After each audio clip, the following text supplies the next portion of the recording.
Pour gagner, c'est simple, vous avez deux possibilités. La première possibilité, tenter de réunir 5 cartes d'une alliance militaire ou tenter de marquer 40 points. Le premier joueur qui arrive à faire 40 points ou réunir une alliance militaire a gagné. Dans mon jeu de société, comment je fais pour me déplacer? Donc c'est très simple, vous avez une bourse, et dans ma bourse, j'essaye de récupérer, je prends une carte au hasard, et là par exemple, je tombe sur la carte Asie. Donc je suis le joueur numéro 1, je vais dans le continent asiatique. Et dans le continent asiatique, vu que pour l'instant je suis tout seul, je coche une carte Asie. Donc le joueur numéro 1 est tombé sur la carte Asie. Avec l'aide d'un dé, il doit tenter par exemple de gagner la carte.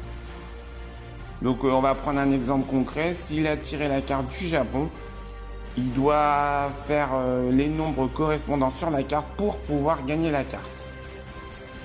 Bien évidemment, le joueur numéro 1 a gagné la carte. Si par exemple, le joueur numéro 2 a coché la carte de l'Asie, le joueur numéro 1 doit remettre sa carte en jeu. Alors, le joueur numéro 3 tombe sur une case qui s'appelle le Joker D. Au lieu de devoir faire 3 nombres, il devra faire un seul nombre. Quand vous êtes seul à jouer, vous disposez de 30 secondes pour faire les 3 chiffres correspondant à la carte. Si, au-delà des 30 secondes, vous n'arrivez pas à faire les 3 chiffres correspondant à la carte, vous ne gagnez pas cette carte. Vous pouvez utiliser le Joker D qui vous facilitera la tâche. Et cela est valable lorsque vous tombez sur la case sanctions internationales.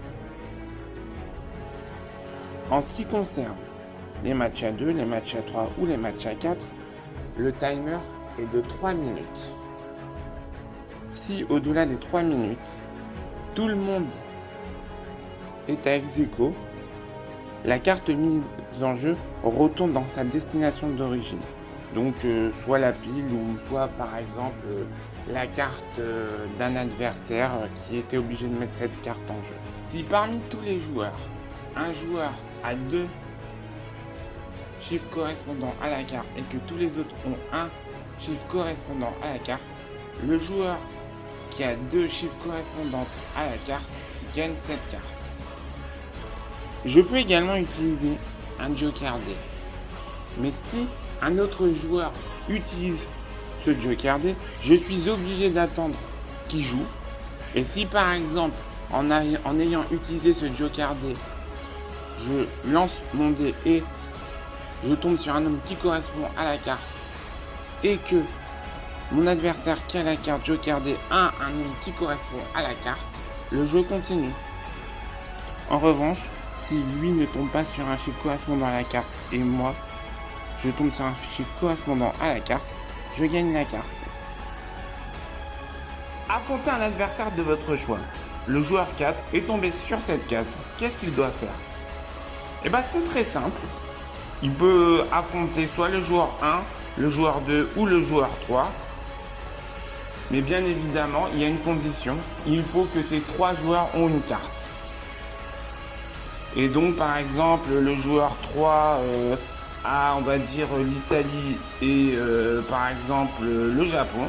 Le joueur 4 peut, par exemple, demander au joueur 3 de mettre la carte de l'Italie en jeu. Et donc, du coup, un duel aura lieu entre le joueur 4 et le joueur 3. Sanctions internationales, qu'est-ce que ça veut dire? Alors, la carte de sanctions internationales, c'est la seule case où on ne gagne pas de carte, mais on risque d'en perdre une. Je m'explique. Le joueur numéro 1 a gagné la carte du Japon. Il tombe sur la case sanctions internationales. Il va devoir défendre sa carte en faisant les 3 nombres correspondants. Alors cette case elle est particulière. Soit il tente de prendre une carte dans la pioche Europe, Afrique, Asie ou Amérique et tenter de la gagner. Ou soit, je dis bien soit, il essaye d'affronter un de ses adversaires qui est par exemple sur une case continent. Là, à l'occasion, ça va être difficile. La seule Le seul adversaire qu'il y a, c'est le joueur 2. Donc le joueur 2, admettons, il a des cartes. Bah, par exemple, si le joueur 4 décide d'affronter le joueur 2 en duel, il peut le faire. À la condition que le joueur 2 possède des pays. Donc voilà, c'était la fin de la vidéo. Si vous avez besoin de renseignements ou si vous voulez en savoir plus sur mon jeu, mon Instagram c'est lecon49.